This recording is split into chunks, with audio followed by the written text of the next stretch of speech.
Hi guys. Once again, this is new DM Ariel, and I am here to talk about Dungeons and Dragons. And last time, I talked about how there were two MMOs based on Dungeons and Dragons in the market.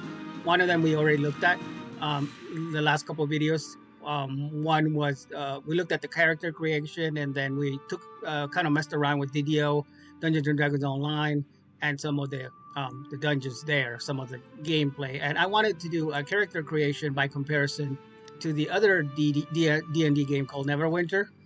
This is a newer game, was put out by Cryptic Entertainment about 2011 or so, and has been updated since. And it's a unique game in the sense that even though it's a more of a traditional MMO, it does have a lot of action and combat in that sense. But even though it's more of a traditional MMO, it does follow the Dungeons and Dragons fourth edition rule set, which is interesting that they went that way. But um, so you get some more racial choices that were not available when DDO first came out about 10 years ago, such as the Tiefling. This is a Tiefling character. Oh, I'm sorry, take it back. This is a Dragonborn. But the is this a Tiefling? Yeah, this is a Tiefling, and but there's other races, and so what I was trying to say is it's based on fourth edition. Now, fourth edition was not a very popular version of Dungeons and Dragons when it came out. With a lot of people were highly critical of it because they said it felt too video gamey and it didn't have some of the aspects of role playing that they were used to. It was so different from the previous versions of the game. It was more at the time. World of Warcraft was pretty popular, and so some people feel that Wizards of the Coast took over the IP and were trying to rebrand Dungeons and Dragons, but also trying to appeal to the more of the video game set, um, gamers that were used to MMOs. And so some people feel that with the tactics and the combats in the game, it feels more like a video game than it does um, uh, Dungeons and Dragons per se. And you can take that with a grain of salt. Depends on who you talk to. I personally had no problems playing the tabletop version of fourth edition. I still had fun playing it, but I can see where they're coming from in that perspective. So what I like to do today is in this video, I'm going to just like we did with DDO, is for comparison's sake, just see what the character creation looks like, what the races are available in Neverwinter, and see how the two D&D MMO games, the big MMO games that are currently out in the market as of 2021 when this video was made, compare and contrast. So let's do that.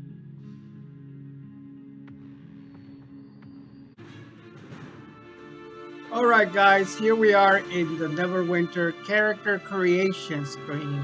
And I already have one character, but you get two freebies, two free ones with the free account. So I'll go ahead and just like we did with the DTO character creation, we'll go ahead and I'll walk you through the new character creation process.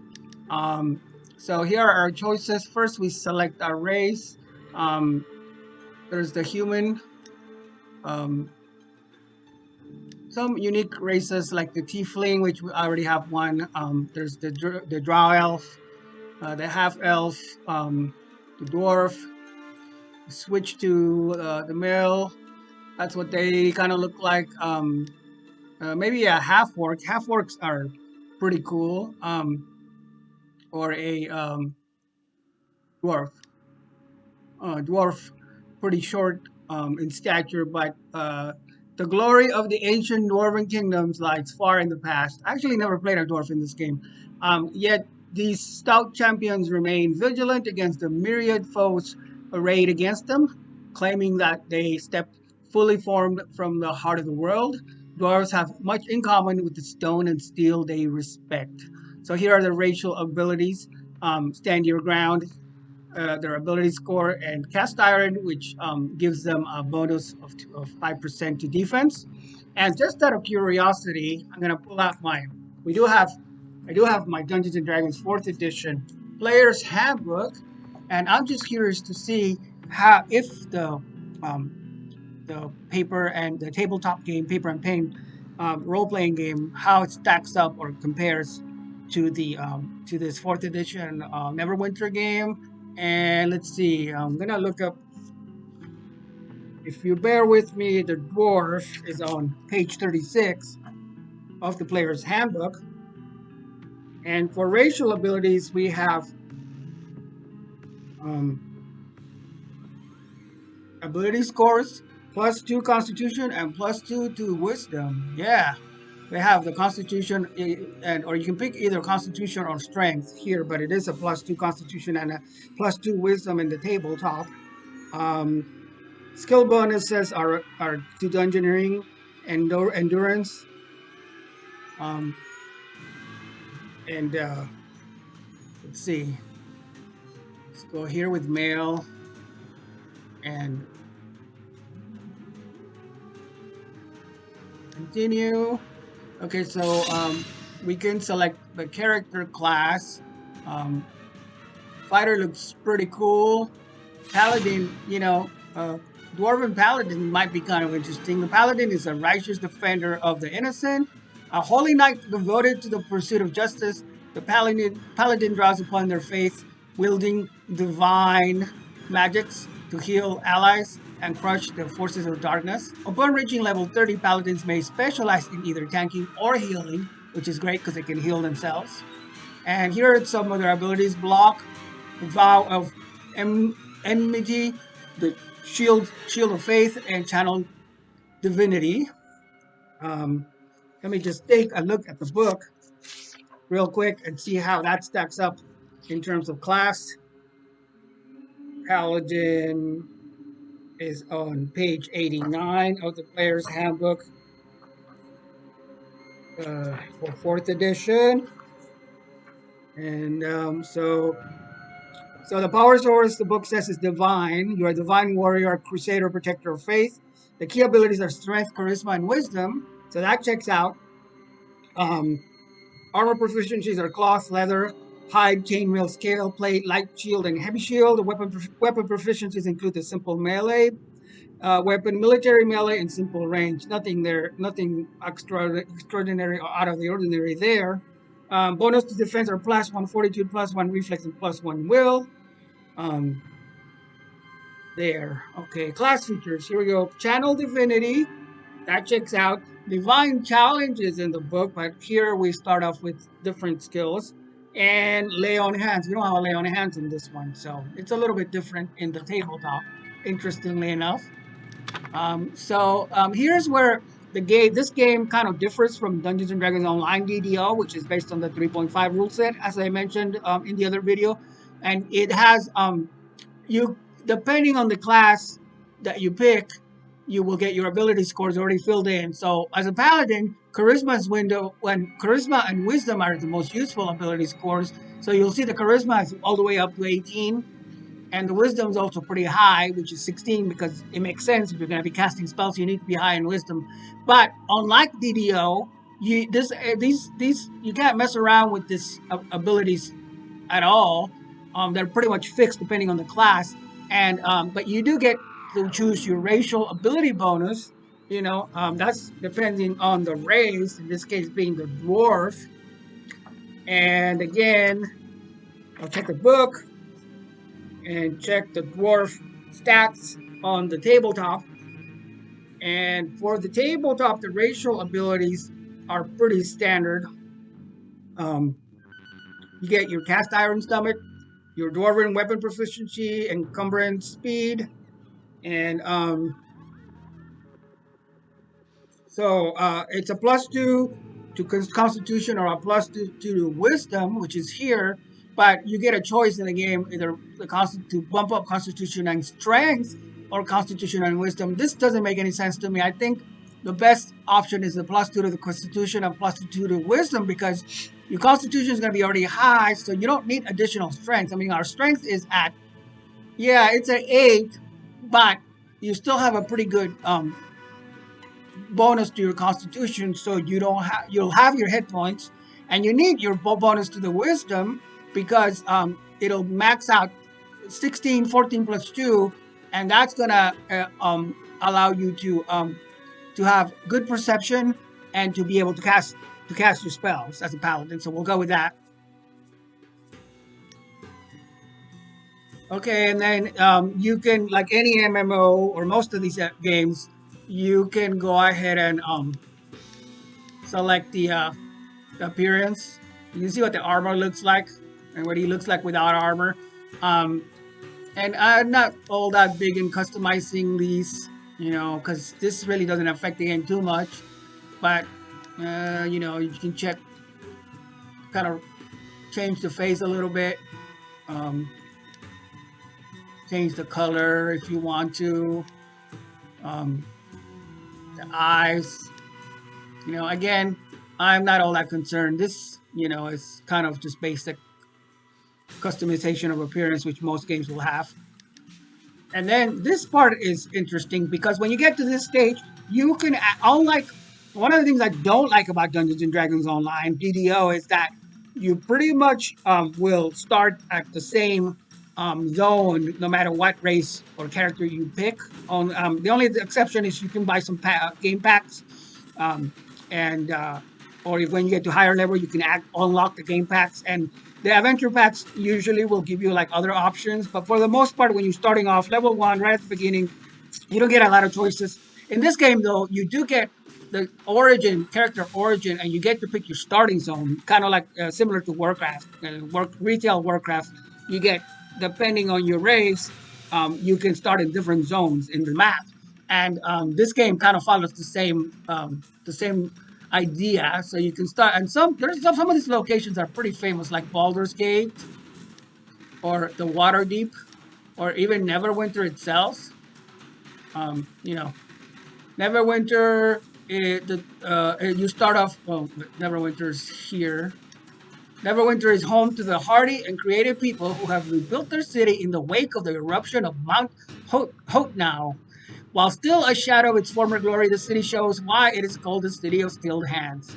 Where other people see calamity, you see opportunity and a way to make a quick buck. And what's pretty cool is you can go ahead and check your depending on your zone, like Baldur's Gate, for example, you have options to your initial background. So you can be a flaming mercenary or a refugee.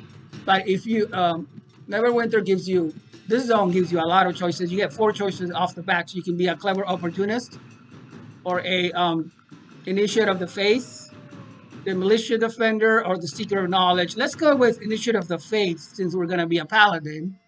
And um, then you've picked your deity affiliation. So especially with a paladin or a cleric, you're gonna want. I don't know if all the characters get it. I think they do. But basically, you can align yourself with your faith, and these are all the gods basically that you can align yourself with. And you can read about the different ones. Like Coralon, for example, is a famous one. Coralon is a skilled warrior and the father of the elven races who were born of the blood he shed in his epic battles with Grumash. Is there one for a dwarf? You would think there's one for the loyal Furies, the god of law. Torm is served by paladins and other holy champions. Ever steadfast and true, he's consumed by the sense of soul. Torm might be a good one because he is served by paladins, which we are. Let's see, Tempest, god of battle, Kimura. The Allfather here we go. The Allfather forged the dwarf race from gems and precious metals and imbued the dwarves' souls with the strike of his mighty hammer, which is Moradin for Moradin, or you can be a Moradanian for a follower of Moradin. So Moradin is revered by the dwarves, by the blacksmiths, and those who work with gems or metals. The Soul Forger is stern, stubborn, and uncompromising, but tireless and brave in the defense of his creation. So this fits perfectly with our characters, so we'll go with Moradin. Okay, so you have your little summary here then. Now it tells you that you're a paladin, that you're a dwarf, and the ability scores that were chosen for you. For the most part, these were preset when you picked your class. and your initiate of the faith is your background. Now I don't know, background didn't really play that much of a uh it wasn't too consequential in terms of game mechanics for fourth edition. I know it heavily plays in fifth edition, not only in terms of role playing, but it actually comes into play in some of the mechanics, like if you're a soldier or whatever your background is, it's predetermined. But here in fourth edition, it's kind of just kind of like icing on the cake type of thing, if you will, so you can role play. Doesn't really affect the game at all, I don't think, especially on the MMO level. The optional character biography can be filled in, so let's do that real quick. Oh, I gotta give it a name first, though. So character name, let's go with Sir Fights a Lot. Sir Fights a Lot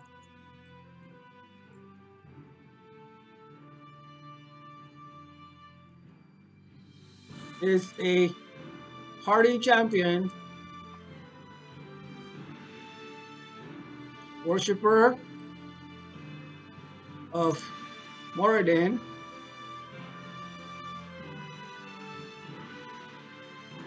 a and stout and fearless champion. Pretty basic bio there. And once you get all that done, then you can begin the adventure at level 1. And like is customary for a lot of these MMOs, the game starts off with a pretty cool cinematic intro, like a little movie. I'll just give you like a snippet, like I did with the DO video. And I'm not really going to show the whole thing because it's pretty long, and I don't want this video to be flagged down for any copyright issues. You can always create your character if you're in the game and kind of see the whole thing. But the movies are usually cool, and actually, to be honest, the graphics are always a little bit better than what you see in game.